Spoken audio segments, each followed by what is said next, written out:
Olá, pessoal, seja bem-vindo a mais um podcast. Não, já tem. Eu sou o Deis. Hoje vamos falar com a Gabriela Almeida. Gabriela Almeida é coordenadora regional da Polícia Científica de Rio Verde. E antes de passar para a Gabriela, eu queria mandar um abraço para o Gabriel da CVN Brindes.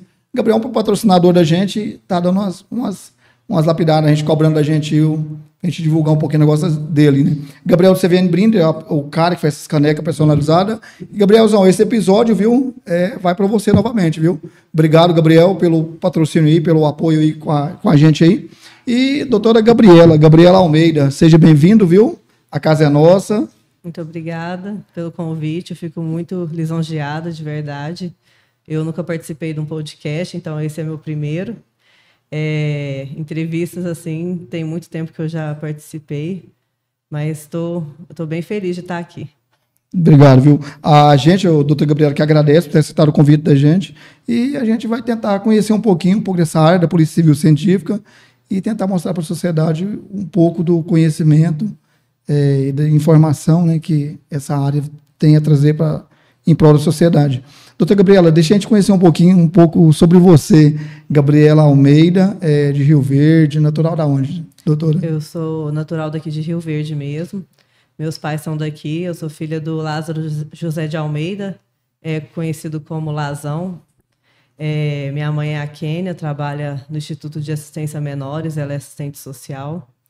Eu tenho 2 irmãs mais jovens, gêmeas, e sou casada com o Wagner. Ele também é da área de segurança pública, assim como eu. E tenho uma filha de 5 anos, que chama Beatriz. Oh, interessante.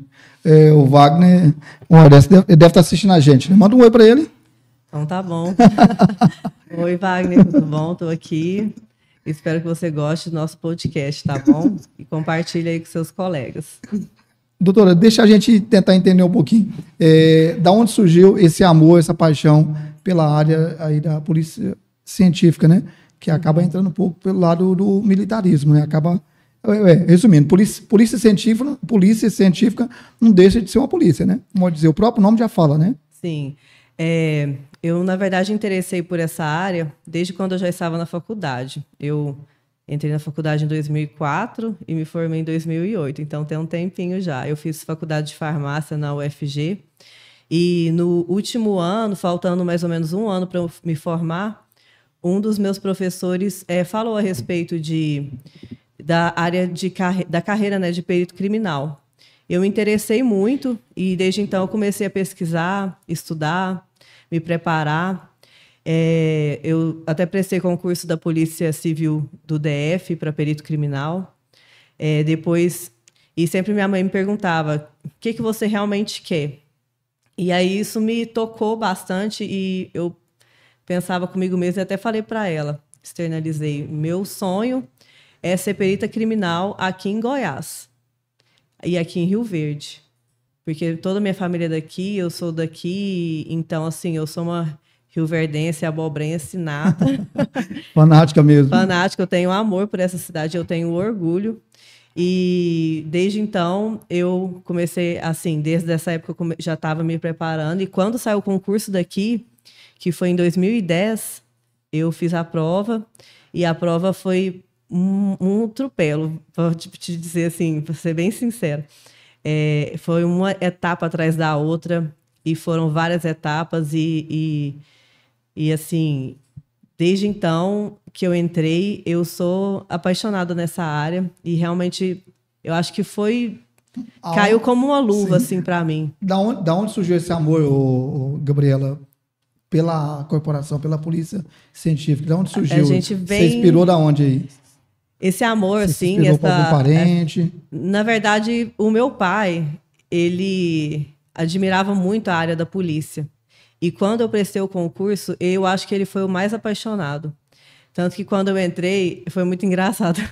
Ele que já comprou um spray de pimenta para mim, assim que eu tinha passado no concurso, e já comprou uma lanterna, comprou uma lupa. Então, eu acho que ele ficou mais empolgado que eu. Tanto que quando eu passei na primeira etapa, que foi a primeira etapa do concurso, que foi só a correção da prova objetiva, eu vi que eu tinha passado essa etapa, fiquei feliz, mas assim, preocupada também que tinha mais umas 5 ou 6 etapas pela frente. Em qualquer uma delas eu poderia ser reprovada. Mas o meu pai ficou tão feliz, e aquilo lá também me deixou tão animada, e ele contava para todo mundo que eu tinha passado e que eu ia ser policial. E ele já, assim, eu acho que ele tinha vontade de ser policial, porque ele sempre admirou e respeitou muito a polícia. Então, é uma coisa que veio meio que por acaso, mas, assim, indiretamente já tinha um respeito e um amor desde meu pai, nessa parte da polícia aí. Sim. Sabendo que você formou em 2008, né? De lá para cá, nesse período todinho, você nunca pensou em desistir dessa sua formação, da sua carreira polícia científica, devido ao peso, devido à demanda, sabendo que hoje você é uma coordenadora, né? No início, eu confesso que foi difícil pela quantidade de ocorrências. Porque quando eu entrei foi em novembro de 2010, eu já comecei a trabalhar aqui em Rio Verde. E eu não sei se vocês se recordam de 2011, 2012, como que era o índice de criminalidade aqui em Rio Verde. Era praticamente um homicídio dia sim, dia não, dia sim, dia não. Então, e como a gente atende não só Rio Verde, a região, eu trabalhava muito, muito, muito, muito. E nós éramos apenas 3 peritos. E era muito puxado. E tanto assim que eu já cheguei a ser acionada para ocorrência e virar para minha mãe assim, chorando. Falar, mãe, eu não dou conta de ir, eu estou muito cansada, não sei o que. Ela assim, aguenta, minha filha. Você está num concurso muito bom, o que você sempre quis, o que você sempre sonhou. Não desiste.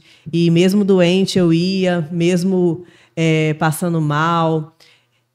A gente fazia troca de plantão, porque não tinha como e nem quem substituir.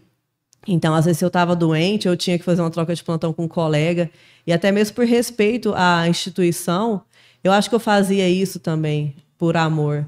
Então, assim, eu vim de um momento muito difícil da segurança pública e que agora a gente está colhendo muitos bons frutos, porque os índices de criminalidade hoje, não só em Rio Verde, mas em Goiás, eles reduziram de uma forma que aqui em Rio Verde a gente até brinca que está morando na Suíça.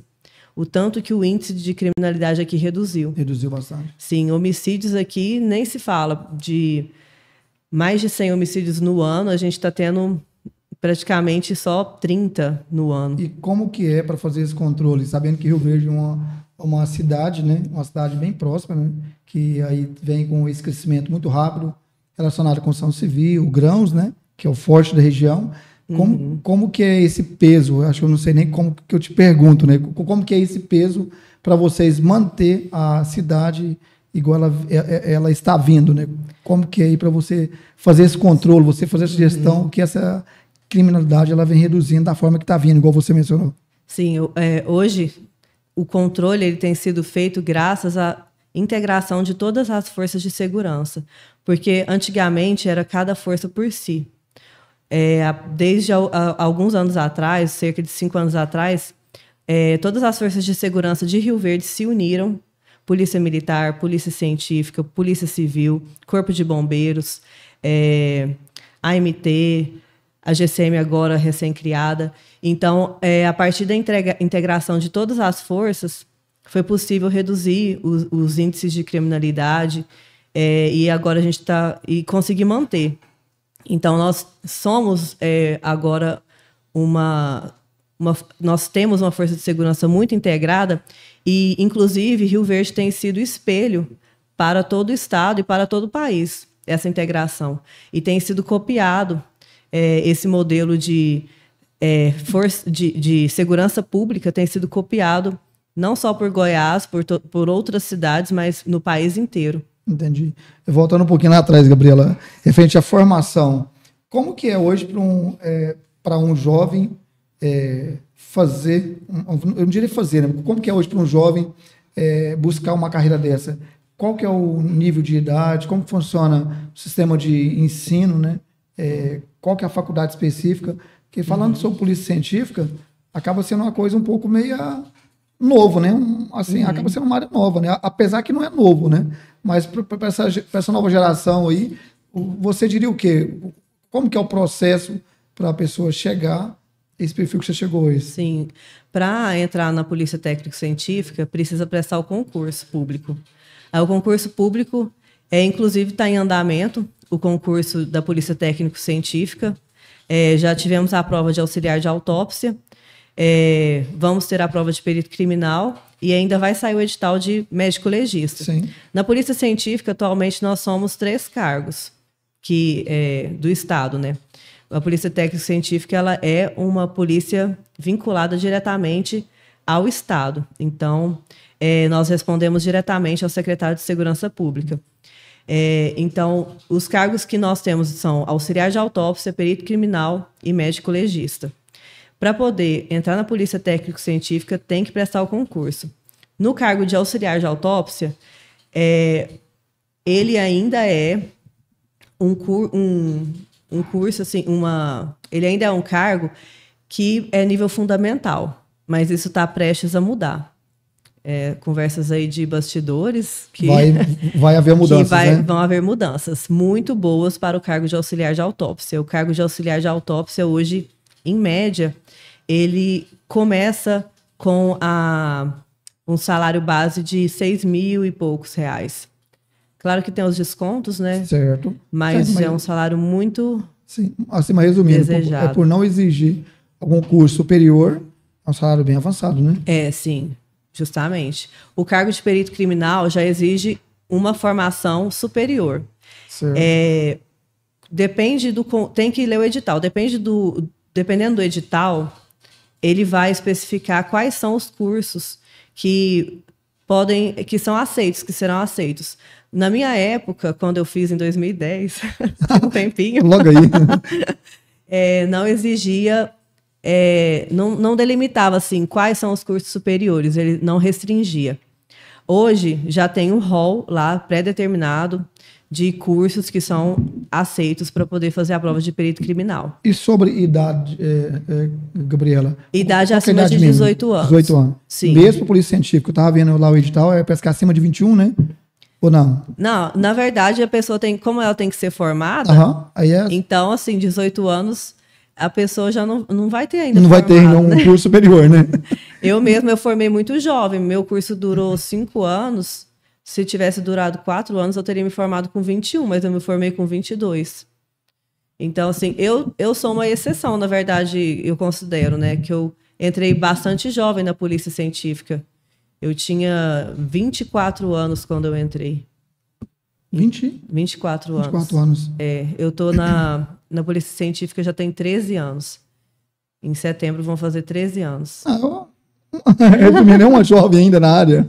Sim, Daqui acho que eu tô na metade da minha carreira. Metade da carreira. Gabriela, para aposentar. Qual a diferença da polícia científica para o perito criminal? Qual que é essa diferença aí?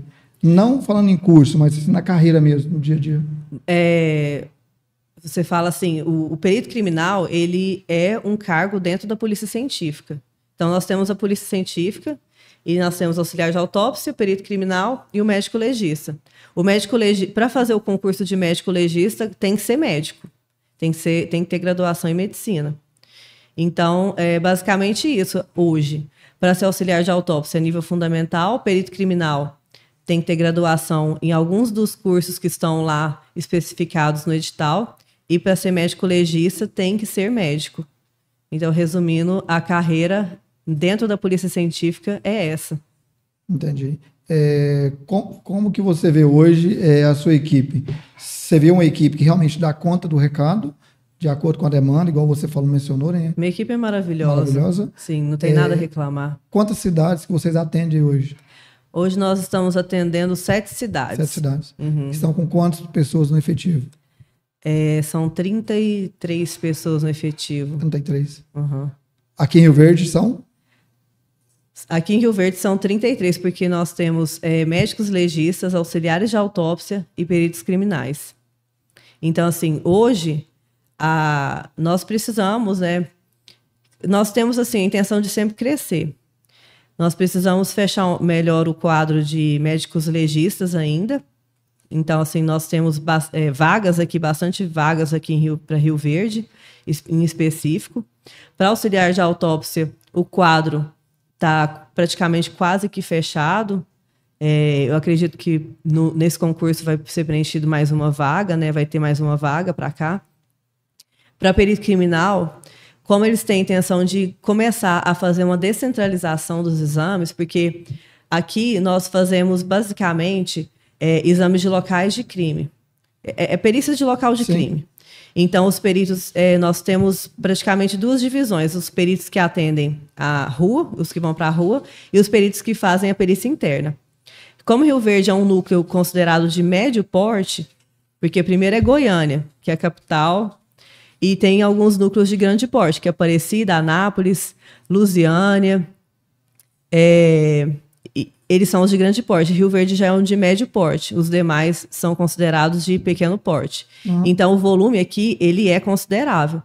Então, aqui nós já temos algumas perícias da parte da interna, que a gente fala, onde o perito fica lá na base fazendo perícias, que são as perícias de balística, as de drogas, e tem também exames de vistoria veicular, temos também documentoscopia. Então, está começando a fazer essa descentralização. Antes, o que tudo era enviado para Goiânia... É feito por aqui agora. Agora está sendo feito aqui. Só para a gente entender um pouquinho sobre a Gabriela Almeida. Gabriela, né? Gabriela, então, resumindo, a Gabriela, então, ela é a coordenadora de toda essa estrutura. A Gabriela hoje é coordenadora de toda essa demanda, né? Sim. Referente a Polícia Civil, período criminal, IML. Então, toda essa galera aí responde para a Gabriela. Sim, toda a parte da criminalística e da medicina legal de Rio Verde e de Quirinópolis. Respondi pela coordenadora. Eu que respondo. Então, eu estou como coordenadora regional. Então, a nossa regional inclui também o posto de atendimento de Quirinópolis. Lá é uma unidade, é como se fosse um braço nosso. É uma unidade que tem também peritos criminais, médicos legistas e auxiliares de autópsia. Então, a região de Rio Verde ela é bem grande. Mas, assim, os peritos daqui, eles atendem as cidades mais próximas, como Montevidéu, Acreúna, Turvelândia, atende Santa Helena, Maurilândia, Santo Antônio da Barra. Eu estou esquecendo de algum, eu acho. E Rio Verde, né? Pouco. Região toda. E incluindo, né, os distritos, né? Uruana, Riverlândia e Lagoa do Baúzinho. Sim. E antes de você se tornar coordenadora, você trabalhava na rua, no dia a dia, né? Pode dizer, né?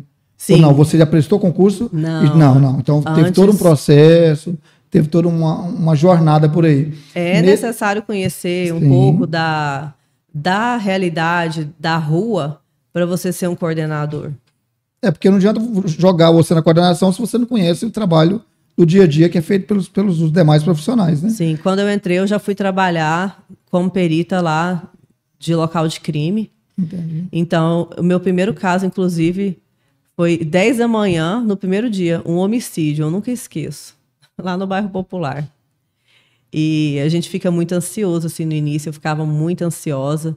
E pensando, vai dar uma ocorrência, e até querendo, né? Deus é mais.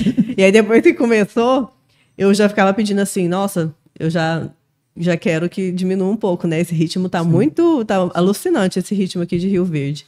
Mas Rio Verde, eu considero uma ótima escola para perito criminal, médico legista, auxiliar de autópsia. E para todos os outros das forças de segurança, para todas as outras carreiras da polícia. Porque Rio Verde você vê de tudo. Você vê desde um crime pequeno, um crime grande, crimes de grandes proporções com repercussão. Então, aqui não tem pouco trabalho. Então, a gente aprende muita coisa aqui. Tanto que quem vai trabalhar depois em Goiânia, por exemplo, não tem nenhuma dificuldade. Isso em qualquer força de segurança. Mas um aprendizado desse, ele acaba não sendo muito bom, né? Porque você fala em aprender aí, acaba sendo uma coisa meio que maluca, né? Você chegar ali, igual se fosse na sua primeira ocorrência, né? No seu primeiro trabalho ali, né? Você chegou ali, tinha um cara ali jogado no chão ali, se foi facada, ou não foi, se foi tiro. Muitas das vezes é vocês que cobrem o corpo, né? Na verdade, não sei nem como que funciona, como que eu explicar. Até tem que orientar com relação a isso, Aham. que quando acontece uma ocorrência que deixa vestígios, o que é um vestígio? É um sangue, é um projétil, é uma faca que foi utilizada no crime, é uma digital que teve um arrombamento, entrou pela porta ali e deixou os digitais. Então, assim, um local de crime, a gente até pede a ajuda da população, ele tem que ficar intocado. Ele tem que ser um local inviolado. Então, aconteceu um crime, o curioso não pode ir lá na cena do crime curiar, porque isso atrapalha a investigação. Porque os peritos eles vão lá para fazer a coleta desses vestígios. A gente vai chegar aqui numa porta, vai coletar as impressões digitais para mandar para o banco de dados para fazer uma busca daquela digital no banco de dados para poder fazer um confronto. Vai coletar um DNA, um sangue, um material biológico, às vezes um sêmen, uma saliva, coletar um pelo. Então, são vestígios que podem ser confundidos, às vezes podem confundir o perito lá no local se uma outra pessoa entrar, uma outra pessoa invadir, uma outra pessoa mexer. Então, é muito importante que esse local onde aconteceu um crime, ele seja o mínimo possível mexido, falar assim, bem a grosso modo. Porque qualquer elemento que entrar ali, ele pode ser coletado pelo perito. Então, às vezes, uma pessoa inocente, ela pode aparecer na cena do crime e ser chamada para responder, uai, por que seu material biológico estava ali naquela cena de crime? Por que, igual a pessoa chega lá fumando, joga uma bituca de cigarro, a gente coleta. Por que estava ali aquele cigarro dessa pessoa? Será que ela está envolvida na cena de crime? Às vezes, aquele curioso, né? Aquele curioso, ele acaba trazendo um certo problema para ele que ele nem imaginava, né? Ele se prejudica a nosso trabalho, prejudica o trabalho da Polícia Civil, da Polícia Militar. Então, quanto maior for o isolamento, isso até a população pode ajudar. Não precisa ter fita para isolar um local de crime. Coloca alguma outra barreira, uma cadeira, coloca o que tiver ao seu alcance, né? Colocar um carro, né, para não deixar passar ali. Inclusive, acidentes de trânsito, é muito importante isolar, né, o mais longe possível, porque o veículo, quando ele vem de encontro, às vezes, a alguma barreira, ele vai frear. E a frenagem, ela fica o quê? Ela fica antes do ponto de repouso do veículo.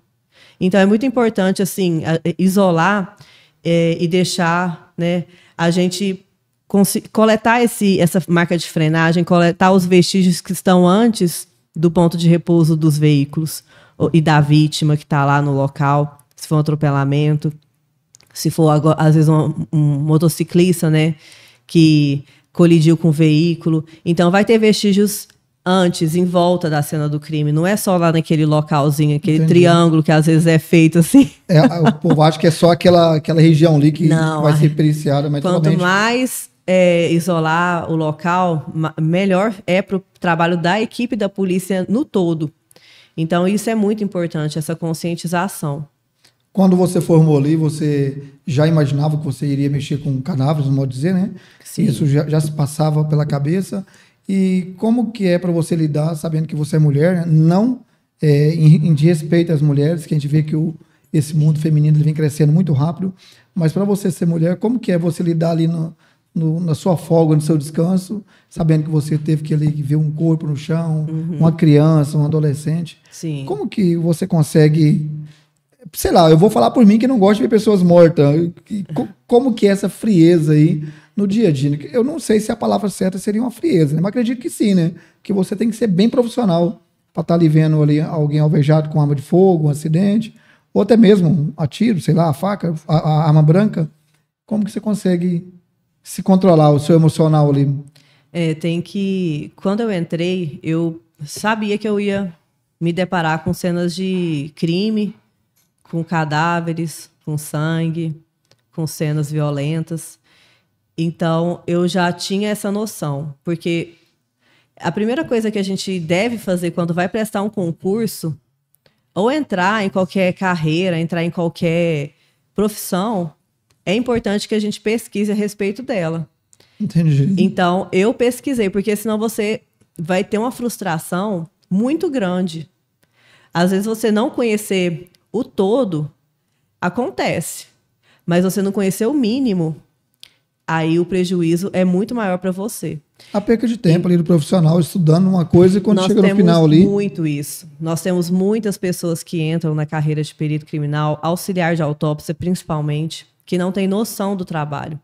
Então, às vezes, chegam lá, o auxiliar de autópsia, ele é aquela pessoa que vai auxiliar a necrópsia. Então, ela tem que abrir cadáver, ela tem que costurar cadáver, ela tem que tirar material, tem que preparar material que foi retirado de dentro da pessoa, tem que preparar aquele vestígio, tem toda a parte burocrática da evidência, e tem que tomar os cuidados biológicos e de contaminação. E o perito criminal, ele tem que ter noção que ele vai trabalhar não só com cenas de crime de homicídio, suicídio, acidente de trânsito, mas também com crimes patrimoniais, que aí são até mais tranquilos, né, vamos dizer assim. E assim, a área da perícia criminal ela é muito vasta, muito extensa. Mas eu já sabia, e tem a parte também de laboratório, né, que são as partes mais, vamos dizer, tranquilas, mas eu tinha plena noção de que eu ia trabalhar em local de crime, porque eu sabia que Rio Verde, a demanda era essa. Gigante, né? Porque a maioria dos laboratórios estão em Goiânia. Então, eu já tinha escolhido a minha vaga para Rio Verde quando eu fiz a minha inscrição. E eu sabia que eu ia atuar em local de crime. Eu sabia que eu não ia ficar em laboratório, porque laboratório só em Goiânia. Mesmo eu sendo formado em farmácia, eu não tinha também vontade de ficar no laboratório. Então, para mim, quando eu entrei, quando eu estava fazendo o estágio, vamos dizer assim, lá dentro, eu estava fazendo o curso de formação e o curso de aperfeiçoamento lá da Polícia Científica, depois que a gente passa, né, pelas etapas básicas e já toma posse, a gente tem um treinamento. E a gente faz tipo um estágio. Nesse estágio, eu tive contato pela primeira vez com um local de crime e com cadáver. E na época, Goiânia também estava bem movimentado com relação a crimes, né? Estava tendo muitos crimes. E eu me deparava, assim, com cenas de locais de crime de arma que foram envolvidos, né? Arma de fogo, então era tiro, né? Pessoas que foram mortas por facada. E facada, essas cenas de crime, elas são muito cheias de sangue. E assim, a gente acaba que tem que aprender a conviver com o clima que está lá naquele local. Tem os nossos colegas profissionais, os policiais que estão lá também. E a gente tem que aprender a fazer uma troca, né, de informações com os policiais, que são os primeiros que chegaram no local, a primeira autoridade que chegou no local. Então, tem que ter o perito criminal tem que ter um bom jogo de cintura para conversar também. Porque o policial está lá no local, às vezes o perito demora muito a chegar. Às vezes é porque está em outra ocorrência ou porque demorou a ser acionado. E aí, quando chega lá, tem que ter um jogo de cintura para conversar com o policial, porque às vezes ele está lá há muito tempo, está às vezes um pouco irritado, cansado. Nós temos que pegar as informações com ele, depois fazer a coleta dos vestígios que estão lá no local. Sim. Tem que colocar em sacos de evidência, etiquetar tudo, tirar fotos. Então, tem um processo muito longo. Então, a perícia ela é demorada. Sim, acaba sendo demorada. Nesse dia a dia aí, lá no período que você trabalhava como polícia científica mesmo, não como coordenadora, como que era ali na parte dos cadáveres? Você já viu algum corpo se mexer? Como é que você era para você se identificar? Vou falar que eu já vi sim, viu? Como que era no dia a dia você ver alguém ali aberto, né? Porque uma coisa é a gente ver alguém morto, né? Outra coisa é você ver alguém sendo preparado, um cadáver sendo preparado, né? Como que como que foi essa evidência sua aí, né? Tem local de crime. É um pouco pesado, né, Gabriela? Você vê alguém ali aberto, sem alguns órgãos, né? Um pouco meio maluco, né? Tem local de crime que a gente vê o cadáver se mexer, tá? Deus é Tô mais. brincando, mas às vezes ele tá em fase de, com todo respeito, né? Às vezes o cadáver está em alguma fase de decomposição em que os gases dentro do cadáver fazem com que ele se movimente, né? Faça algum barulho. Às vezes quando a gente só toca nele, ele Mexe o braço, alguma coisa? sai um ar, sabe? Faz um barulho. Então, quem nunca viu isso, acha estranho. Mas por isso que eu falo que Rio Verde é uma ótima escola, porque eu já passei por tantas cenas de crime, já vi tantos tipos de cadáveres, tantos tipos de corpos em local, que para mim já fui habituando paulatinamente. Então, presenciar um cadáver é uma situação delicada, mas que acaba que, como perito criminal, nós temos uma visão muito profissional daquilo. Ele é um objeto de trabalho.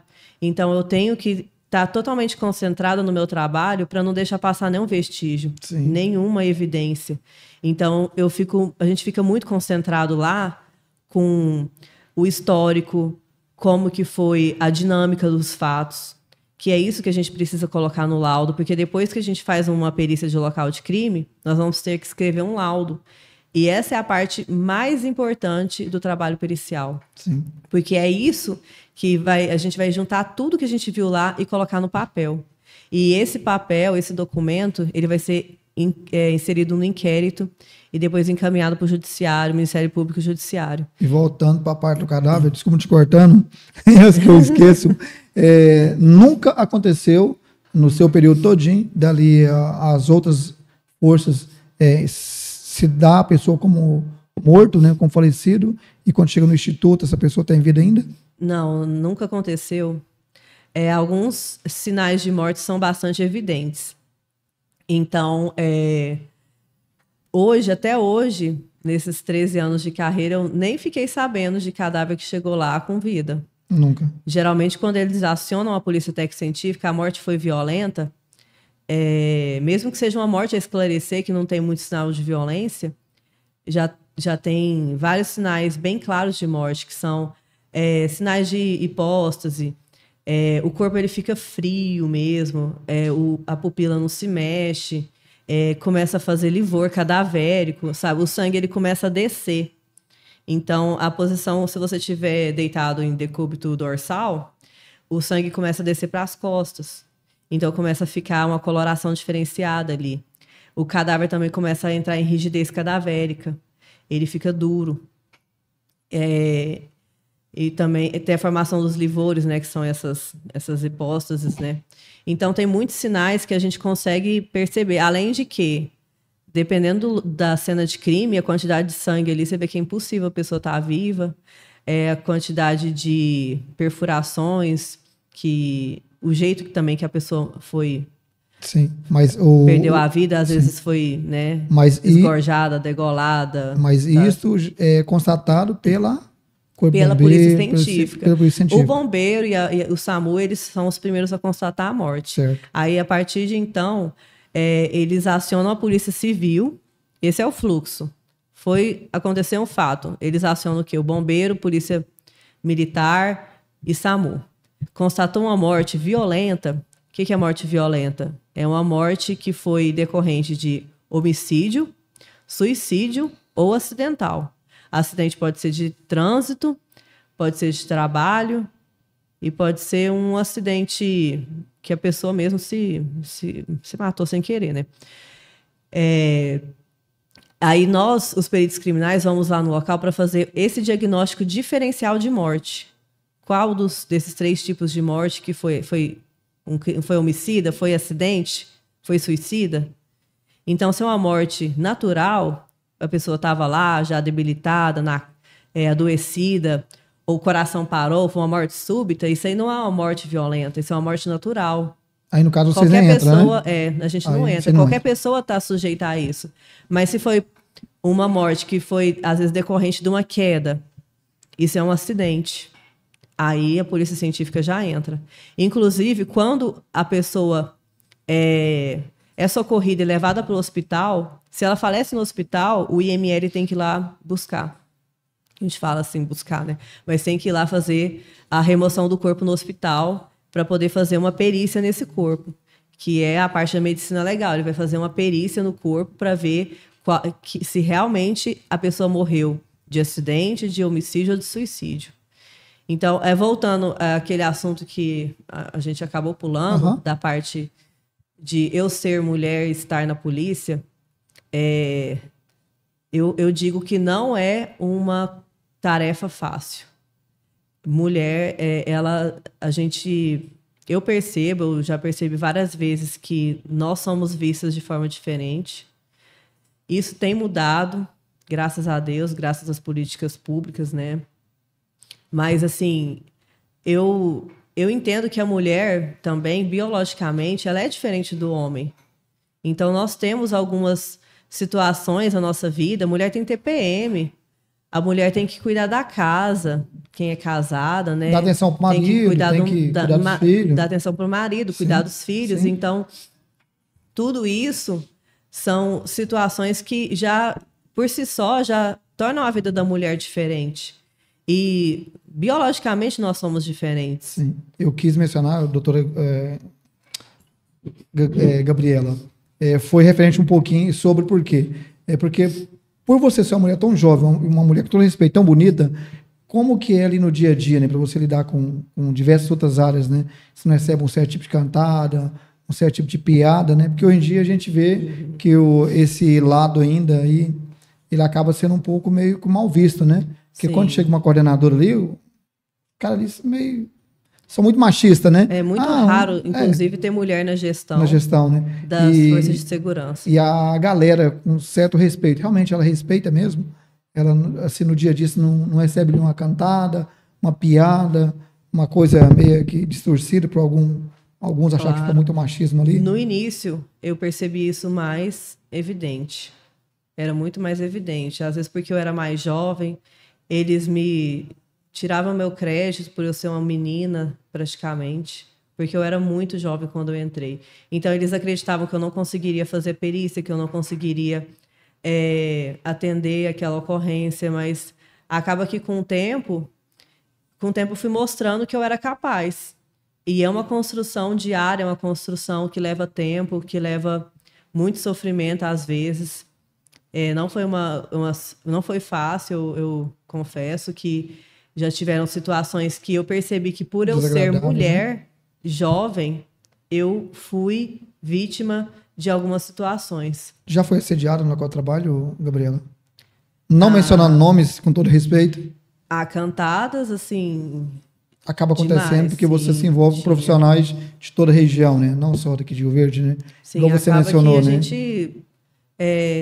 houve alguns elogios, houve algumas brincadeiras até sem graça às vezes, mas eu sei relevar isso muito bem. Então, assim, eu não me importo, eu entro no ouvido, sai no outro, porque senão a gente adoece e não segue a vida. E eu imagino que isso não acontece só comigo. Então, eu penso assim, muitas mulheres passam por isso, então eu tenho que ser forte, eu tenho que mostrar que eu sou capaz e vou seguir em frente. Sim. Polícia científica, anda armado?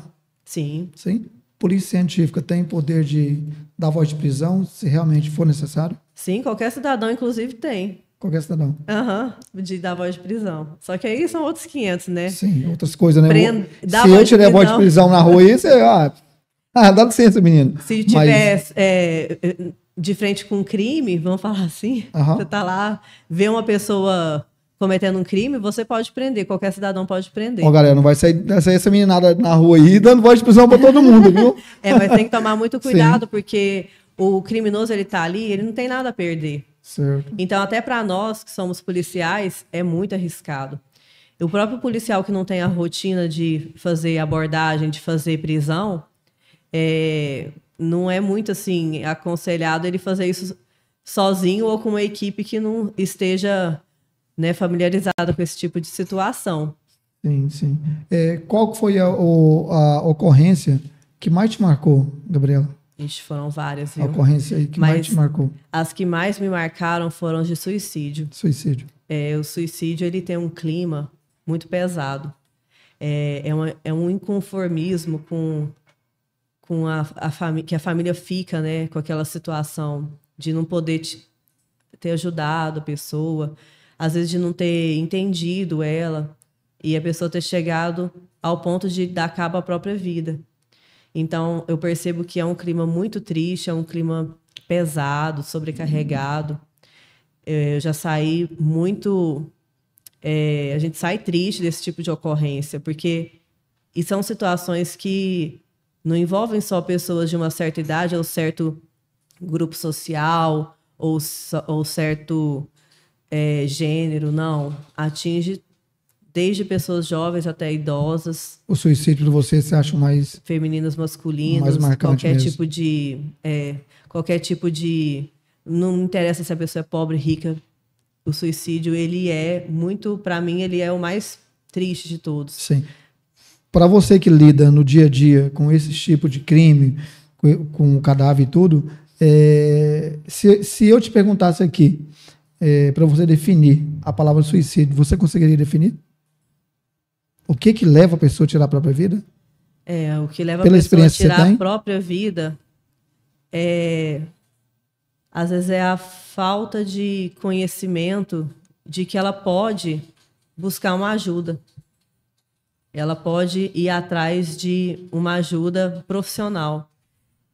Só que existe muito preconceito com relação a isso. Então, a gente precisa desmistificar. E a gente não pode desvalorizar se a gente escuta uma pessoa dizer que quer cometer suicídio. Ou ela ventilar qualquer tipo de que for a situação. Ela mencionar isso, a gente tem que dar valor. Porque, às vezes, a pessoa ela faz isso no ato de desespero. Não é porque, às vezes, ela quer realmente morrer. Ela quer tirar aquele sofrimento dela. Porque é um sofrimento, às vezes, tão grande que a única solução que a pessoa vê é de tirar a própria vida. Então, a gente tem que entender que esse é um problema social e, eu não sei, acho que até de saúde pública. E que isso precisa ser olhado com bons olhos, com carinho, com atenção, com amor, e não julgar as pessoas, porque a doença psicológica, psiquiátrica, é uma doença muito julgada, né? E aí cria-se certo taxada como doido, né, Gabriela? Mas é igual qualquer outra doença. Nós temos o nosso corpo e nós temos a nossa mente. Então, assim como o nosso corpo adoece, a nossa mente também adoece. E, às vezes, um sinal que o nosso corpo está demonstrando, alguma doença do nosso corpo físico, pode ser uma consequência da nossa mente, do nosso psique. Então, é importante a gente tratar. No início, assim, quando eu entrei, eu não tinha muita noção disso, eu só ficava, né, preocupada. Mas depois a gente começa a pesquisar, a ler, até a entender, né, essas situações. Então, entendi. Ali no reconhecimento dos corpos, ali, quando chega até a polícia científica, qual que foi a cena que mais te marcou ali, quando chega um parente ali, quando chega ali para reconhecer um corpo? O que mais ali te marcou? Você fala, porra... Geralmente as pessoas estão muito emotivas. Algumas chegam condoídas, né, enlutadas já. Outras chegam revoltadas. Outras chegam bravas. Então, cada pessoa demonstra de um jeito o seu luto. E a gente tenta entender isso. E, assim, para nós já virou... nós já conhecemos praticamente todos esses tipos de situações. Então, na hora que chega um cadáver lá, a gente precisa fazer, primeiro, a necrópsia, coletar todos os materiais para exame e fazer a identificação. Porque é importantíssimo a gente identificar aquela pessoa, porque depois ela vai ser registrada, vai ter o registro de óbito dela, e não pode ser registrada erroneamente. Já aconteceram alguns casos, né, no país de registrar a pessoa errada e entregar a pessoa errada para o familiar. E a gente toma o maior cuidado possível aqui para isso não acontecer. E, às vezes, as pessoas, os familiares, eles não entendem, mas que pode ter uma certa demora na entrega do familiar para ele, do parente. Sim. Porque precisa fazer essa documentação correta. Porque é até um problema a menos que a gente quer... É um problema que a gente quer resolver para a família. porque depois é só fazer o registro lá, é rapidinho, tranquilo.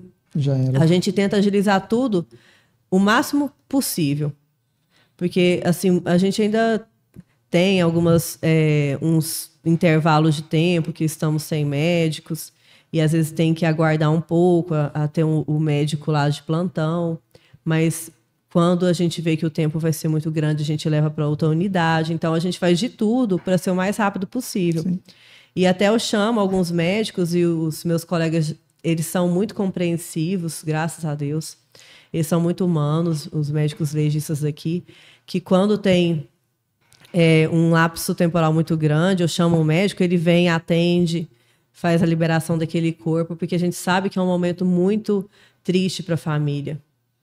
É complicado. No seu período de gestão, aí de 2010 para cá, né? No seu período de carreira de polícia científica, você já ficou sabendo de algum caso que foi enterrado uma pessoa declarada por outra família e já teve que desenterrá-la ou não? Já fiquei sabendo, já aconteceu isso em outras cidades aqui. Graças a Deus, a gente nunca teve esse tipo de problema. Então, a gente busca tomar sempre o máximo de cuidado para evitar esse tipo de situação. Entendi. Sabendo que teve uma ocorrência ontem, né? Aqui em Rio Verde mesmo, uma clínica clandestina, acho que a gente pode falar, porque veio a público, sim, a gente pode falar assim.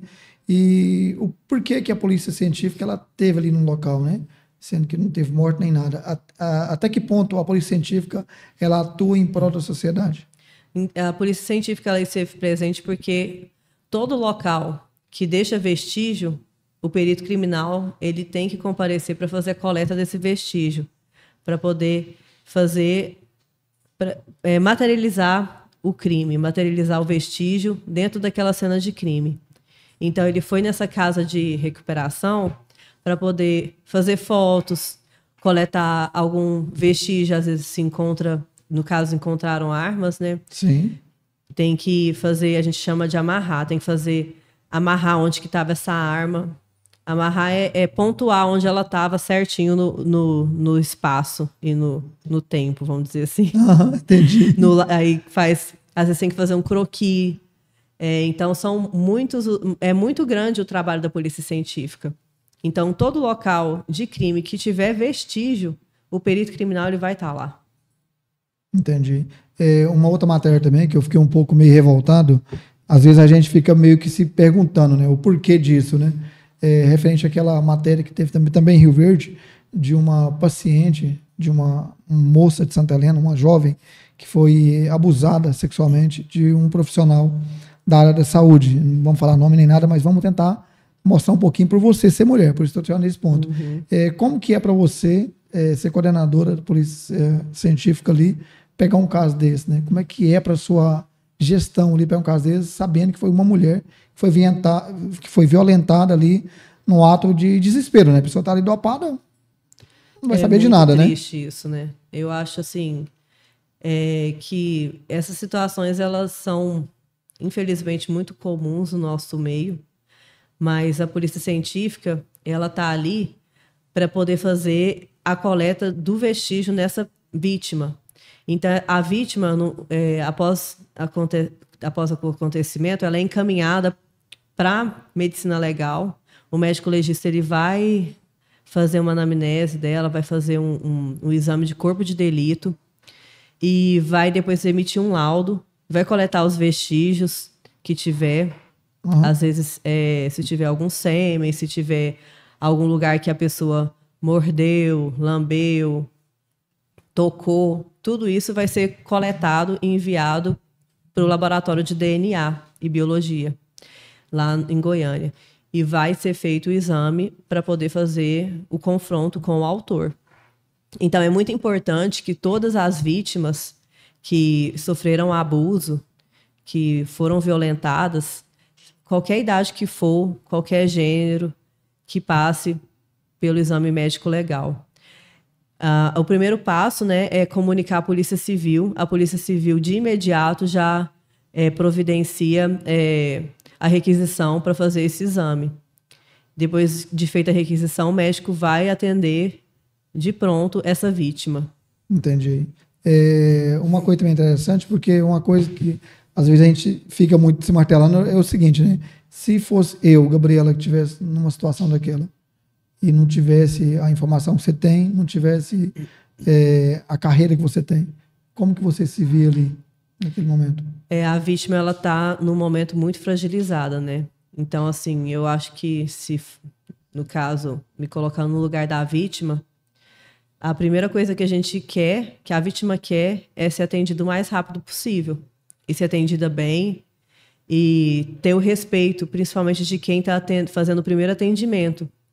O primeiro atendimento geralmente ocorre lá na Polícia Civil.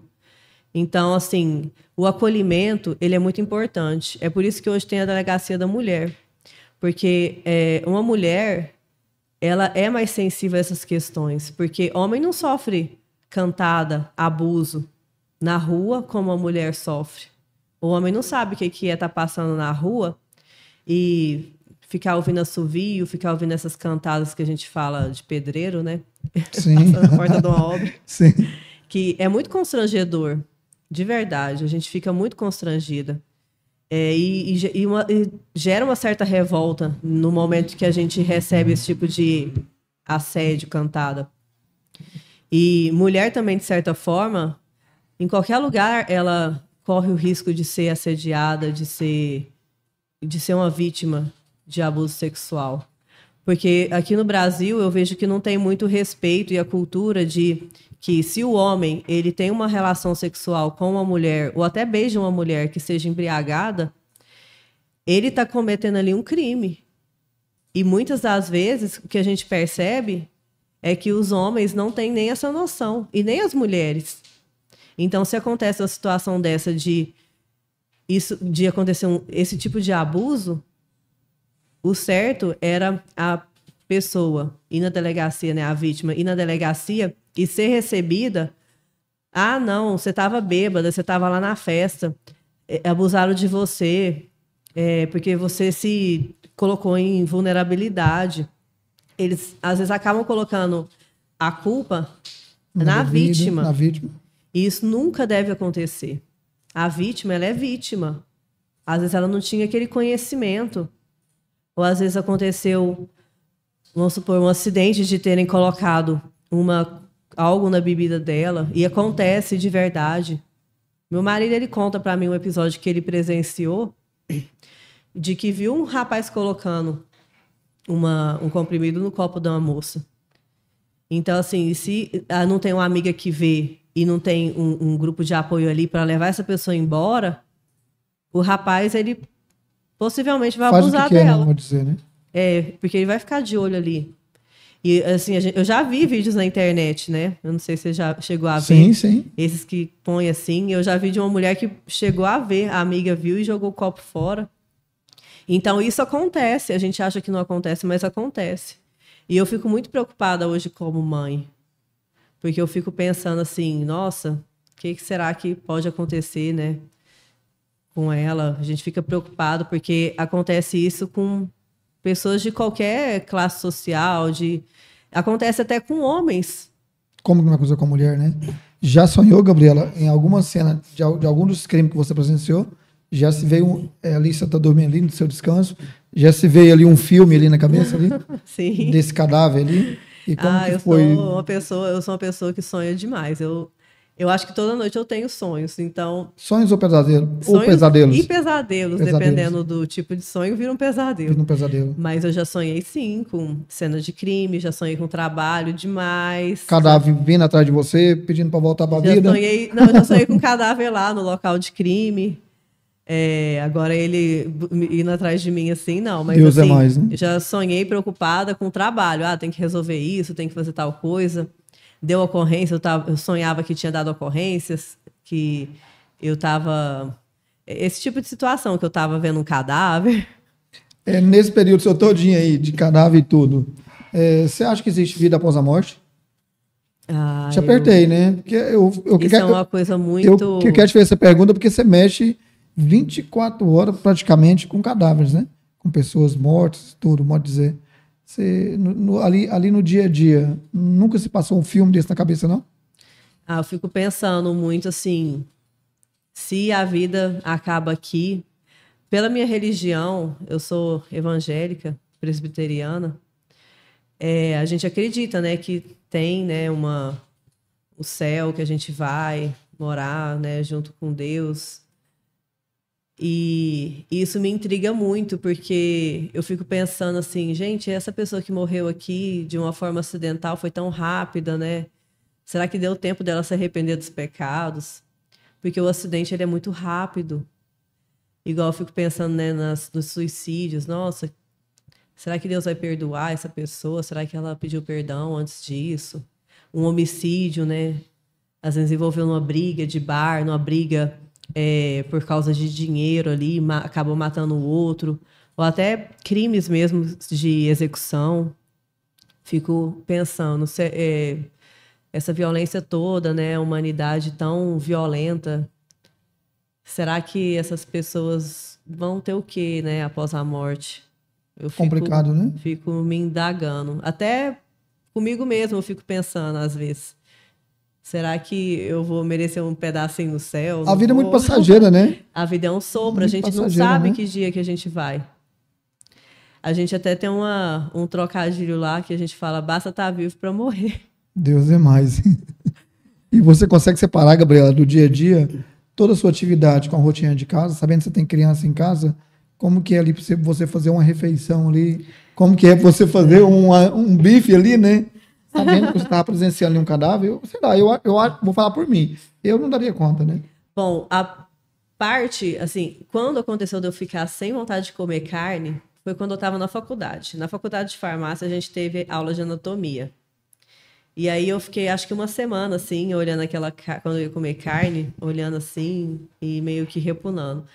Mas quando eu virei perita criminal, como eu já tinha passado por aula de anatomia, para mim foi como se eu estivesse numa aula de anatomia. Então foi mais natural. Mas depois que eu virei mãe, eu nunca mais trabalhei em local de crime. Eu já estava na coordenação e permaneci.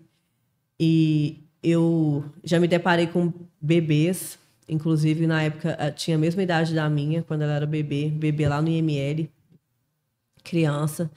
Eu não sei como que seria para mim hoje chegar no local de crime e me deparar com uma cena de um bebê, de uma criança ali sem vida. Eu acho que seria muito... Marcante, ia né? passar muita coisa assim na minha cabeça, porque eu, antes de ser mãe, já fui em vários locais de crime que tinham crianças e bebês recém-nascidos que morreram. Às vezes porque a família é muito desestruturada e eu chegava na casa, assim, aquela falta de estrutura, uma cultura totalmente, né, da minha, em que o bebê faleceu porque engasgou. É claro que eu entendo que... Hoje eu entendo que a vida de mãe não é fácil. A mãe, realmente, ela é um ser que padece no... Não existia, né? Não, a mãe... Mãe é mãe. Assim, é uma dedicação tão grande que, às vezes, a gente... Quando eu vejo que uma mãe perdeu uma criança, perdeu um filho, deve ser um sofrimento muito grande. Mas eu já passei por cenas em que parece que não tinha aquele amor todo que a gente percebe de mãe. A criança morreu ali, né, por falta de atenção básica mesmo. É muito doído ver isso. E hoje, quando assim, eu fico sabendo da ocorrência que envolveu uma criança, eu fico muito condoída. Eu fico muito pensativa. Eu já cheguei a chorar só de imaginar. Então... Dá um certo aperto ali, né? Dá um aperto. Eu sei que a gente tem que ser profissional, né? Se separar. Mas a gente... Uma vida, né, Gabriela? A gente sabe que a gente tenta separar o profissional ao máximo da nossa vida pessoal. Mas não tem como. Hoje eu vejo que a vida pessoal e a vida profissional, a gente tem uma vida só. A nossa vida ela é única, então... mesmo que a gente tente separar, se eu não estou bem em casa, vai afetar meu trabalho. E se eu não estou bem no trabalho, eu vou acabar afetando um pouco a minha casa. Isso é natural. Isso eu nem julgo muito as pessoas que eu acho que elas têm que fazer uma separação total, porque eu acho que é muito difícil. Quem consegue fazer isso 100%, eu acho que é exceção. No seu período aí, antes de ser mãe, como perita, né? no período seu lá. E após sendo mãe, já como coordenadora, você sente uma pessoa realizada? Ah, eu sinto. Sente? Eu sinto que eu escolhi a carreira que eu devia ter escolhido. Eles até perguntam assim, quanto tempo você estudou para o concurso, quanto tempo tem que estudar? Eu falo que a gente se prepara a nossa vida toda. Então, a minha vida toda, eu me preparei para isso, para chegar onde que eu estou. Então, onde a gente está, são os frutos que a gente colhe do que a gente andou plantando. Então, assim, eu sempre busquei plantar o estudo, sempre busquei estudar, sempre busquei conhecer, me envolver com o trabalho. E eu sou apaixonada hoje pelo que eu faço. Eu sou muito envolvida com o meu trabalho. Claro que tem os momentos que a gente não está bem, que a gente está mais desanimado, os momentos que a gente está mais animado, quer ter mais realizações, alcançar mais coisas. Mas tem fases também que a gente está mais, vamos dizer assim, no mais tranquilo, no mais neutro, quer só curtir ali. Então, a vida profissional, ela tem os altos e baixos, assim como nossas vidas pessoais. Sim. E qual foi o maior elogio? Não, vamos voltar um pouquinho. E qual foi a maior crítica que você recebeu aí no seu período, quando você estava começando? Vindo de pessoas tão especiais, por exemplo, de um amigo, de um pai, de uma mãe. Você levou aquilo como aprendizado. Você levou aquilo como superação. Eu lembro da primeira ocorrência que eu fui fazer, ainda lá em Goiânia, no meu período de estágio, assim. O delegado virou para mim, para minha equipe, e ligou pro perito-chefe lá. Esse pessoal que está aqui vai dar conta do serviço? E a gente eu tenho consciência que a gente fez um ótimo trabalho lá nesse local. E a gente teve o apoio do nosso chefe. E, assim, eu sempre busquei ter um feedback dos meus gestores. Eu sempre pergunto, como que eu estou indo? Eu estou indo bem? Buscando aprender, buscando melhorar sempre, né, o máximo possível. Mas a minha mãe, ela sempre foi muito minha orientadora na vida. Tanto que hoje em dia, ela trabalha tem muitos anos que ela trabalha com adolescentes, né, no Instituto de Assistência a Menores, com os jovens aprendizes. Então, ela sempre nos orientou como as formas profissionais, como que a gente deve trabalhar, como ser profissional. E sempre que ela me via errando em alguma situação, ela ia lá e falava, não faz desse jeito, faz de tal jeito. Às vezes um chefe meu falava, um colega meu falava. Então...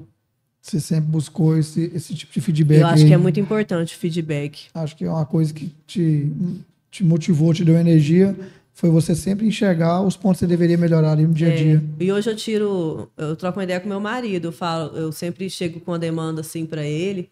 Por isso que às vezes a vida pessoal e a profissional andam muito juntas. Para mim, principalmente. Não tem como separar 100%, né, Gabriel? Não consigo. É um pouco complicado, né? E eu gosto da opinião dele, porque eu considero ele uma pessoa muito inteligente e muito sensata. Gabriela, falando em relacionamento, desculpa. Gabriela se vê com uma patroa ciumenta ou não? Não, eu não sou muito ciumenta. Não é muito ciumenta? Não. Meu marido, ele não me dá nenhum motivo para eu ser ciumenta. Não. Você é uma patroa tranquila. Uma esposa... Ele me faz ser uma pessoa tranquila. Por ser uma polícia hoje, você é uma esposa tranquila, não é? Sim, ele me faz ser uma pessoa tranquila, ele é Nunca deu vontade de matar nenhuma mulher, não? Não, jamais. Jamais? Jamais. Gabriela, como que a nossa cidade acolhe a polícia científica? Sabendo que tem uma gestão maravilhosa, né? Vindo do prefeito Paulo do Vale, né? Como que é essa parceria entre vocês? A parceria que a gente tem com a prefeitura, ela é sensacional e vital, eu posso dizer assim. Nós temos um convênio, o Estado tem, Secretaria de Segurança Pública, tem um convênio com a Prefeitura de Rio Verde, em que a prefeitura paga o aluguel da nossa sede, paga as despesas como água, energia, fornece internet, fornece servidores, fornece também algum material de limpeza de escritório. Até pouco tempo estava fornecendo alimentação. Então, assim, a parceria que a gente tem com a prefeitura é muito grande. Inclusive, nós estamos em tratativas de construção da nossa sede própria, para podermos sair do aluguel e ter uma sede própria. A prefeitura tem sido fundamental em agilizar a parte de documento, a parte de parceria que nós incumbimos a eles, de certa forma, e que nós solicitamos, eles estão atendendo. Então, assim, a parceria com o prefeito Paulo do Vale tem sido de grande valia. Sem ele, nós não teríamos nem local para trabalhar. Interessante, né? E Polícia Científica, Gabriela, vocês têm algum projeto em prol da sociedade? O que é a Polícia Científica hoje? Qual que é o valor que ela agrega em algum projeto em prol da nossa sociedade? Bom, nós estamos com o projeto de construção da sede própria para, além de nós termos nossa sede, né, melhor estruturada, dar um melhor conforto para os servidores, nós também queremos dar uma dignidade melhor no atendimento à população. Porque hoje o IML ele é lá do lado do cemitério, São Sebastião. E é uma sede muito antiga, muito pequena, e ela fica separada da criminalística. Então, assim, nós temos que ficar nos deslocando para poder atender lá as demandas do IML, né, de certa forma. E o local também fica um pouco meio estranho, né? O IML lá do cemitério, né? Gera um certo constrangimento, né? Aquele sentimento, assim, de... Já foi mesmo, já vamos enterrar, né? Modo dizer, né? E acaba que o IML, ele não trata só de cadáveres. Nós também fazemos perícias em vivo. Então, todas as mulheres, todas as pessoas que são vítimas, seja vítima de uma agressão física, vias de fato, ela tem que passar pelo médico legista. Então, hoje nós temos que fazer esse exame lá no IML. E o IML é muito pequeno, não é muito assim aconchegante. E nós queremos proporcionar um atendimento mais digno para a população com essa sede nova. E com essa sede nova vai ser possível a gente ter a Sala Lilás. A Sala Lilás é um projeto da Polícia Científica em parceria com o Ministério Público, em que nós valorizamos assim, a parte do acolhimento das vítimas das mulheres que foram vítimas de violência doméstica. Então, tem uma sala de atendimento especial, uma sala de espera separada da sala de atendimento comum, porque muitas das vezes o que acontece, a pessoa vai lá fazer o exame, né, dela, a vítima, e se depara com o autor, com o agressor. Porque o agressor também, qualquer pessoa que vai presa, ela tem que passar por um exame médico legal antes de ser encaminhada para a casa de prisão provisória, para o CPP. Então, todos os presos passam por exame médico. Então, se a pessoa está lá na recepção junto com o agressor, imagina o constrangimento que não é. Fica uma coisa muito legal, né? Então, nós temos esse projeto de separar as recepções e dessa forma, humanizar mais o atendimento à mulher. Sim. Um pouco voltado para a Polícia Científica, como que é o acesso à Polícia Científica, né? É muito difícil a gente ver falar um número de telefone, muito difícil a gente ver falar onde fica a base. A sociedade toda, ela tem acesso à Polícia Científica? E se tem, como que funciona? Bom, de certa forma tem, sim. O nosso trabalho hoje ele é voltado ao atendimento às autoridades policiais e às autoridades do judiciário, do Ministério Público, né? No caso, nós atendemos requisições do juiz, do promotor e do delegado de polícia. Certo. São os que, pela lei, têm a prerrogativa de nos requisitar perícias. E dessa forma, nossos laudos eles são enviados para o inquérito policial, né, para a delegacia, e também para o fórum e para o Ministério Público. Nós atendemos, basicamente, 90% do nosso atendimento são outros órgãos. Outros órgãos, né? A parte da população que a gente atende são as vítimas. e no caso da liberação dos cadáveres, né? Que são as Entendi. vítimas. São esses pontos que onde a população ela consegue ter um acesso mais amplo à polícia científica, Sim. né? Porque os laudos, geralmente, eles são fornecidos pela Polícia Civil, porque nós encaminhamos os laudos para a Polícia Civil e lá mesmo no inquérito eles já retiram o laudo. Então não tem necessidade de pegar o laudo conosco. Entendi. Mas acontece sim de alguns casos as vítimas irem lá solicitar o laudo, solicitar a segunda via do laudo ou o advogado, né, de alguma das partes. E aí nós fornecemos o laudo também, só que isso é um número muito, muito mais reduzido. Interessante. O que acontece também de nós recebemos são as pessoas que têm parentes e familiares desaparecidos. Nós temos um trabalho também, até que é social, voltado para a busca e identificação de pessoas desaparecidas. Então, se alguém tem uma pessoa, um familiar desaparecido, ele pode procurar lá, fazer um registro, um RAI, lá na Polícia Civil, informando que tem um parente, alguma pessoa familiar desaparecido. Depois disso, ele é encaminhado para a Polícia Científica para fazer a coleta do DNA, do material genético, para poder inserir num banco de dados nacional, para dessa forma fazer uma busca pelos restos mortais que estão ali cadastrados. Então, existe um banco de dados nacional que faz essa busca. Isso aí é uma coisa...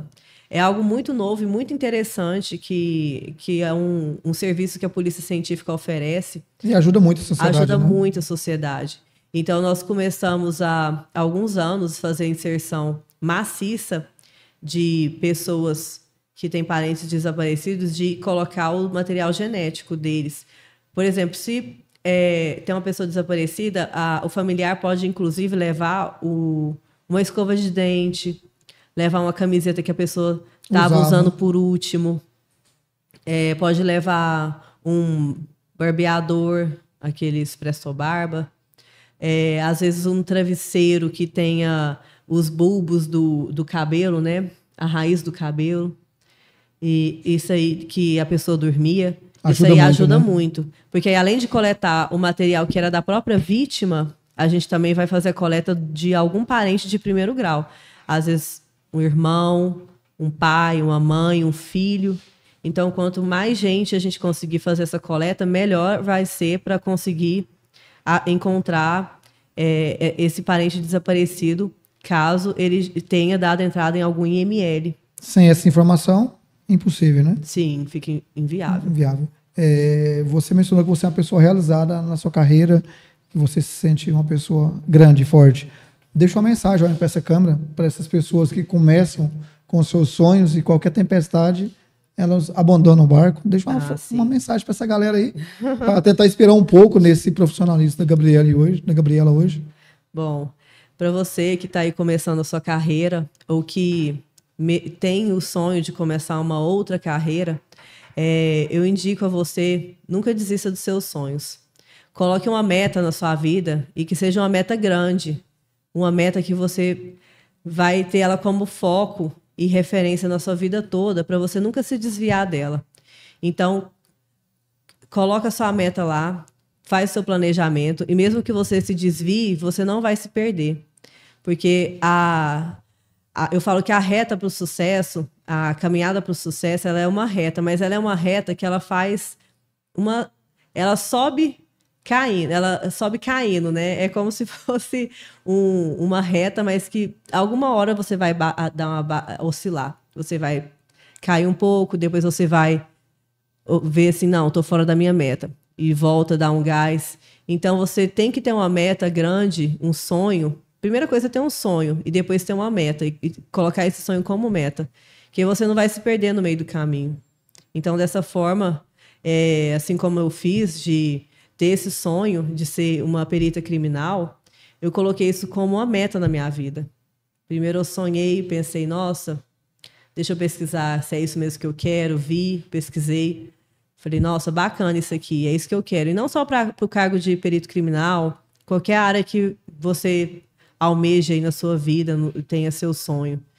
E também, mesmo depois de uma certa idade que nós começamos a perder, né, a vontade de sonhar, nós perdemos até, assim, o ânimo, né, de sonhar. Você tem que buscar sempre ter seus sonhos renovados, porque dessa forma você vai conseguir alcançar patamares e status e seguir numa caminhada de sucesso que às vezes você nunca imaginou. Interessante. Gabriela, agora tirando você um pouquinho da parte da polícia científica, quais são os seus planos para você, Gabriela? A gente estava brincando no início aí, fazer um exercício físico. Gabriela quer fazer uma tatuagem. O que é que você acha que você gostaria de mudar em você? Bom, eu tenho, assim... hoje é muito estranho e engraçado. Eu estou fazendo um curso de design de interiores, porque eu, desde criança, eu gosto de organizar as coisas. Eu tenho um tique de mania de... E eu acho tudo lindo, assim. Eu vejo as coisas, eu fico encantada com novidade, com as coisas organizadas, igual esse lugar aqui que a gente está, esse estúdio. Eu estou aqui observando ele de cima e embaixo, porque eu vou criando o meu repertório, já Entendi. como designer de interiores. Mas e eu vejo que, assim, esse curso, ele me ajuda também a ampliar meus horizontes para eu observar mais. E além dessa parte de querer, às vezes, até trabalhar com essa área de criar, porque eu vejo que eu sou uma pessoa que tem uma criatividade um pouco aflorada, então eu quero desenvolver essa parte da minha criatividade. E aí eu tô fazendo esse curso para ver se eu consigo também ter mais às vezes uma fonte de renda, ou ter outra... Ter um sonho novo, né? Ter uma carreira nova também, porque depois que eu aposentar, eu posso... E mesmo antes de aposentar, eu já posso trabalhar em outra área, né? Entendi. Uma área mais... E ela acaba que me ajuda, porque se, por exemplo, se um dia, porventura, eu sair da coordenação, que pode acontecer, e eu voltar para o local de crime, eu já vou, por exemplo, saber fazer desenhos muito melhores, croquis melhores, porque o perito criminal faz muitos croquis. Entendi. E eu sempre fiz muitos croquis. E no início eu era péssima em fazer croquis, eu tinha que pedir ajuda dos coleguinhas lá. No local de crime mesmo, eu pedia assim, me ajuda aqui com esse croquis, ficava totalmente desproporcional. E eu pensava, eu tenho que melhorar isso. Aí eu comecei a estudar, a fazer desenhos em computador e comecei a gostar. E aí, desde então, eu comecei a olhar com outros olhos a parte de desenho e comecei a me interessar pelo design. Entendi. E aí eu tô com esse novo projeto aí. Com esse novo projeto aí na minha vida. E também, assim, a parte de física, né? Uhum. Depois que eu virei mãe, eu percebi que eu precisava melhorar. Porque eu precisava ter força até para carregar ela. A mãe, ela é um ser que precisa se cuidar. A gente precisa se cuidar, porque eu tenho que cuidar de um ser humano. Então, eu percebi que eu estava muito sedentária e coloquei na minha cabeça, eu preciso mudar não só meu corpo físico, mas eu preciso para a mente. Eu preciso ter uma mente forte e o exercício físico, ele ajuda isso, a você manter o seu foco, até para você alcançar seus sonhos. Sim. Você coloca lá uma meta e o exercício físico é uma pequena meta. Sim. E você vai alcançar aquela meta, depois você vai aumentando aos poucos, gradativamente, e isso vai fortalecendo a sua resiliência. E por isso que é muito importante, eu considero, o exercício físico. E para você como mãe é interessante. E qual que é o seu maior hobby hoje, Gabriela? Você gosta de pedalar, você gosta de natação? Ou você é uma pessoa mais reservada, mais caseira mesmo? Eu faço exercício físico em casa. Em casa mesmo? Sim. Eu tenho uma personal trainer online, que eu posso fazer propaganda dela aqui? Pode, que isso. A casa é nossa. É a Taimila. Ela tem um programa de personal online que eu comecei a fazer, já tem uns 3 anos, eu imagino. Mas essa Taimila é de Rio Verde mesmo? Ela é de Rio Verde. Interessante. Aham. Faz a gente perder a pochete mesmo ou você acha que é enganação? Nossa, fez milagre comigo. Olha, que energia que a gente busca essa Taimila nas redes sociais pra gente perder a pochete. Ela é excelente. Precisamos. Ela é ótima. E assim, ela faz o exercício com você. E por isso que eu me identifiquei muito, porque primeiro eu fiz o desafio lá dela de 21 dias, fiz 2 vezes até. para poder porque com 21 dias você cria um hábito, né? Aí já consegue mudar a sua rotina. E aí seu corpo já entende que você vai fazer exercício todo dia. E aí isso foi muito importante para eu poder criar esse hábito de atividade física. E aí depois disso eu já assinei o plano dela anual e aí por aí foi. Já estou no terceiro ano anual dela. Interessante. Viajar fora do país, não? Não passou pela cabeça, não? Por enquanto, sim. Como a gente tem filha pequena, a gente programa viagens mais nacionais, né? Uhum. Mas eu tenho sonho, sim, de viajar para fora com meu marido, de fazer uns passeios bem bacanas com ele. Mais filhos nesse momento? Mais filho, não? Não, ter mais filhos, não. Não. Tá bom, tranquilo. Vai ser só a Beatriz, ela vai ser filha única. Mesmo. Filha única. Oh, interessante. Voltar um pouquinho ao nosso podcast, o Gabriela, o que você tem a dizer pra gente sobre esse trabalho, esse projeto da gente? O que você tem a nos passar aí de positivo e negativo sobre esse trabalho nosso? Eu acho que só tem de positivo, né? Porque cada pessoa que você vai trazer aqui ou que trouxe, essa conversa aproxima mais, né, da sociedade. E você traz pessoas da sociedade, pessoas reais. Sim. E isso faz com que as pessoas se identifiquem com o programa, se identifiquem com o assunto que está sendo falado, né? Então, eu acho que isso é muito positivo. Você vai agregar também valor à vida das pessoas. Interessante, né? Uhum. E é uma coisa que a gente vem trazendo aí há um longo de uns meses já, e a gente sentiu um resultado muito bom, igual você mencionou. A gente está trazendo aí o que realmente o pessoal quer assistir, o que o pessoal quer ouvir, entendeu? E é muito bom. E a gente agradece, Gabriela, por aceitar nosso convite. Esperamos mais vezes trazer esse profissional no nosso estúdio, conhecer mais outras demandas que for surgindo no decorrer do seu tempo, da sua gestão como coordenadora. E vamos que vamos. E, mais uma vez, eu queria tentar bater em cima da tecla, e antes de finalizar, sobre o suicídio, uma coisa que não se cala, né? Mas eu acho que você já deixou bem claro já. Mas eu queria deixar eu queria que você deixasse, pela sua posição, para encerrar, o que você tem a passar para todo mundo, né? Sobre o suicídio, sobre a morte, né? Como que é você estar ali no dia a dia, ver uma pessoa ali, qual que é o valor após a pessoa perder a vida, né? A vida é o nosso bem mais importante. Então, hoje nós sabemos que os problemas psicológicos, eles existem, eles precisam ser tratados. Então, se uma pessoa, qualquer sinal que ela dê de necessidade de que ela precisa falar alguma coisa, que ela demonstre alguma situação que ela esteja com dificuldade e que ela verbalize, inclusive, que está pensando em tirar a própria vida, eu acho que tem que ser olhado com carinho, olhado com atenção, porque é uma situação muito triste para os familiares, para quem fica. E a pessoa, muitas das vezes, ela está querendo só tirar, interromper aquele sofrimento momentâneo dela. E a gente tem muitos recursos disponíveis hoje. Nós temos medicações, nós temos terapias. E aqui em Rio Verde nós temos muitos profissionais competentíssimos. Então, nós devemos buscar ajuda. Não é só um problema de coração, um problema de diabetes ou algum outro problema de saúde que nós devemos procurar ajuda. O problema psiquiátrico e os problemas psicológicos são muito importantes também. E até para poder a pessoa se autoconhecer. Sim. Acho que é muito importante a pessoa se autoconhecer para ela saber como que ela trabalha, como que a mente dela trabalha, como que ela funciona, como que ela pode melhorar como pessoa, como que ela pode melhorar para as pessoas que estão em sua volta.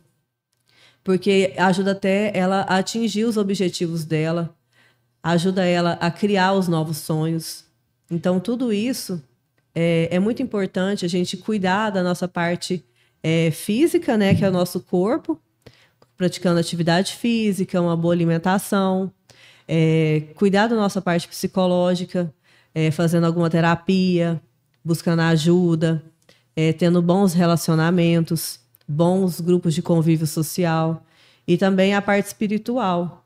É muito importante também. Então, esses 3 pilares, eles são fundamentais para a gente ter uma vida equilibrada. A pessoa ter às vezes, ter uma religião ou ter alguma coisa em que ela acredita, ter algum refúgio espiritual para ela. Para uma coisa que ela busque um crescimento, porque isso ajuda até no crescimento dela pessoal. Entendi. É uma âncora para os momentos em que a gente está, às vezes, se perdendo, quando a gente está em busca do nosso sonho, focado no nosso sonho. Perfeito. Gabriela, obrigado, viu, por estar no nosso convite mais uma vez. E vamos que vamos, as portas estão abertas, viu? E obrigado. De nada. Pessoal, esse foi mais um episódio do Não Já Tenho. Não deixe de se inscrever, deixa seu like e fui. Obrigado, viu? Valeu. Valeu.